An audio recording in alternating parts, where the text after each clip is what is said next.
આઝાદીના 80 વર્ષની આપ સૌને ખૂબ ખૂબ શુભેચ્છાઓ। અનેક ક્રાંતિવીરોના બલિદાનથી આ મહામૂલ્ય આઝાદીના આજે 79 વર્ષ પૂર્ણ થઈ ચૂક્યા છે અને આપણે 80મા વર્ષમાં પ્રવેશીએ છીએ। એ સમય હતો ભારત માતા માટે જીવન અર્પિત કરવાનો, પરંતુ આજનો સમય છે ભારત માતાને પરમ વૈભવના સ્થાને લઈ જઈને વિશ્વગુરુ બનાવવાનો। એટલે દેશ માટે જીવવાની જરૂર છે, દેશ કે લીએ જીના સીખીએ। કોઈ મને પૂછે કે નસીબ એટલે કે શું, તો કહીશ કે વિશ્વના 195 દેશમાંથી ભારતમાં મારો જન્મ થયો છે, એનાથી મોટું કોઈ નસીબ નથી। આઝાદી આપણને દાન ભીખે ચરખા ચલાવવાથી નથી મળી, આઝાદી એ આપણે છીનવીને લીધી છે।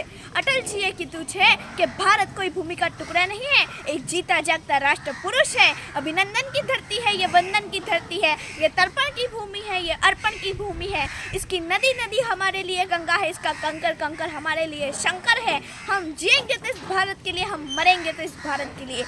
और मरने के बाद गंगा जल में बहती हुई हमारी अस्थियों को कोई कान लगा के सुनेगा तो एक ही आवाज आएगी, भारत माता की जय। भारत એ દેવભૂમિ છે, ભારત એ પ્રાચીન રાષ્ટ્ર છે। વિશ્વના કોઈ દેશને માતા નથી કહેવાતું। તમે સાંભળ્યું છે ઇંગ્લેન્ડ માતા, અમેરિકા માતા કે પાકિસ્તાન માતા? ના, ફક્ત ભારતની જ માતા કહેવાય છે કે ભારત માતા। ભારત એ વિશ્વનો આત્મા છે, ભારત એ સનાતન સંસ્કૃતિની ઓળખ છે, ભારત એ હિન્દુત્વની ઓળખ છે।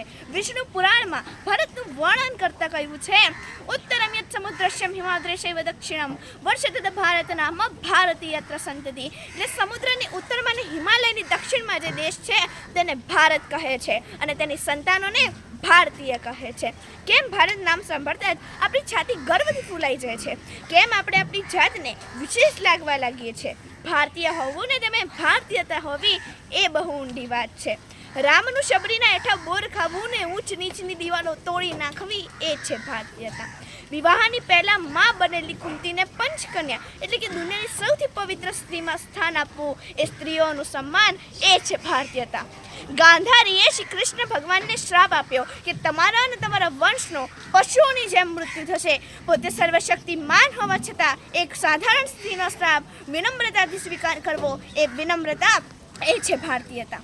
જરા જુઓ તો ખરા, કોણ છીએ અમે? અમે એ જ છીએ કે જે ધરતીમાંથી બાણ ભેદીને ધારા કાઢતા હતા। અમે એ જ છીએ કે જે એક આંગળીએ ગોવર્ધન ઉપાડતા હતા। અમે એ જ છીએ કે જેના ફેંકાયેલા પથ્થરો પાણી પર તરી ગયા હતા। અમે એ જ દિલેર છીએ કે જેને ચક્રવ્યૂહમાંથી બહાર નીકળવાની વિદ્યા નથી ખબર છતાં ચક્રવ્યૂહમાં કૂદી પડ્યા હતા। અમે એ જ છીએ કે જ્યારે વિશ્વને કપડાં પહેરવાનું ભાન ન હતું ત્યારે અમે શૂન્યની શોધ કરી હતી। અમે એ જ છીએ કે જેને વિશ્વને યોગાસનને આયુર્વેદ આપ્યું હતું। અમે એ જ છીએ કે જેને વિશ્વને સંગીત, નૃત્ય, ઇતિહાસ, ભૂગોળ, અર્થશાસ્ત્ર, તર્કશાસ્ત્ર આપ્યું હતું। ભારતના હોઠો પર ગંગા અને હાથમાં તિરંગો છે। ક્યારેક સત્યમ શિવમ સુંદરમ તો ક્યારેક વંદે માતરમ તો ક્યારેક વસુધૈવ કુટુંબકમની ભાવના મારા હૃદયમાં હોય છે। અમે એ ભારતના સંતાનો છીએ કે જેને મહાભારતમાં દ્રૌપદી અને રામાયણમાં સીતા માતાની એટલે કે સ્ત્રીઓના સન્માનની ખાતર આખું યુદ્ધ કરી નાખ્યું હતું। અમે એ ભારતના સંતાન છીએ જેને પાકિસ્તાન સામે સ્વદેશી હથિયારોનો ઉપયોગ કરીને ઓપરેશન સિંદૂર જીત્યું હતું। પેપ્સિકોના સીઓ હોય કે ગૂગલનું સંચાલન કરતા હોય કે માઇક્રોસોફ્ટનું સંચાલન કરતા હોય, આવા ઊંચા પદ પર ભારતમાંના દાદલા દીકરા દીકરીઓ બેઠા હોય ને એ છે ભારતીયતા। ભારતીયતાની મિસાલમાં હું તમને કેટલીય વાતો કરું ને તમે કેટલીય વાતો સાંભળશો। સરહદ પર કોઈ માનો દીકરો શહીદ થાય ત્યારે તિરંગામાં લપેટાઈને તેનું પાર્થિવ શરીર ઘરે આવે છે। માતાએ સૌ પેટી ખોલતા પહેલાં પોતાનું બીજા દીકરાનું સામાન બાંધતી હોય છે કે એક શહીદની માં કહેવા કરતાં બે શહીદની માં કહેવા મને ગર્વ લાગે છે। આ નિસ્વાર્થ પ્રેમ એ છે ભારતીયતા। 26/11 મુંબઈ પર થયેલા આતંકવાદી હુમલામાં આતંકવાદી નિર્દોષ અને માસૂમ લોકોનું લોહી રહેતા હતા। ખતરામાં ફક્ત એક જ શહેર હતું, પરંતુ કેરળથી લઈને કાઠિયાવાડ સુધી આખા દેશના લોકોના જીવ અદ્ધર હોય ને એ વસુધૈવ કુટુંબકમની ભાવના એ છે ભારતીયતા।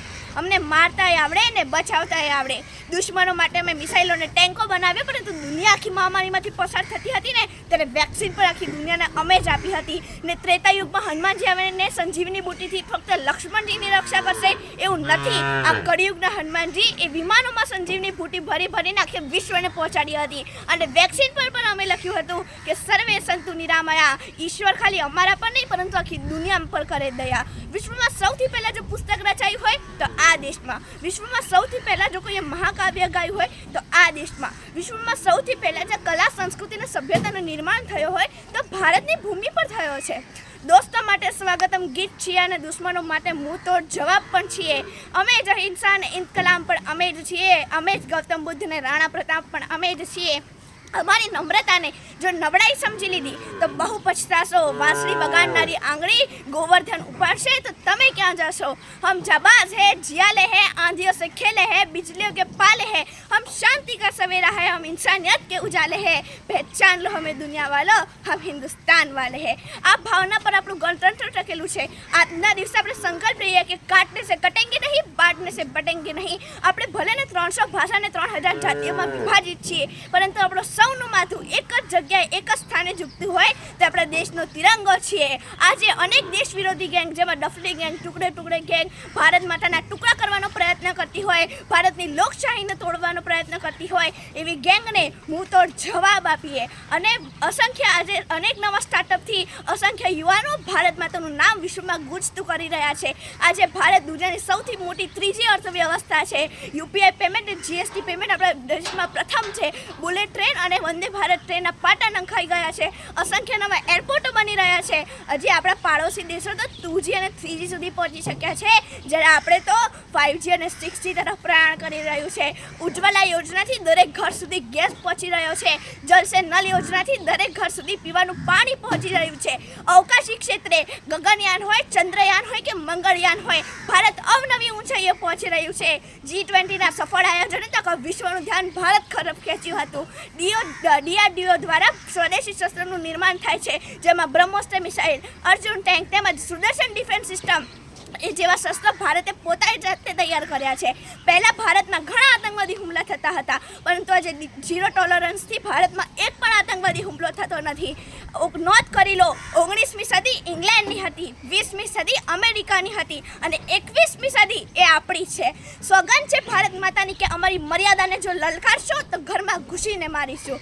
જ્યારે આપણો પાડોશી દેશ તો ચંદ્રનું ચિત્ર દોરતા શીખતો હતો, ત્યારે આપણે તો ચંદ્ર પર જઈને શિવશક્તિ પોઈન્ટ નામ આપીને પણ આવી ગયા હતા.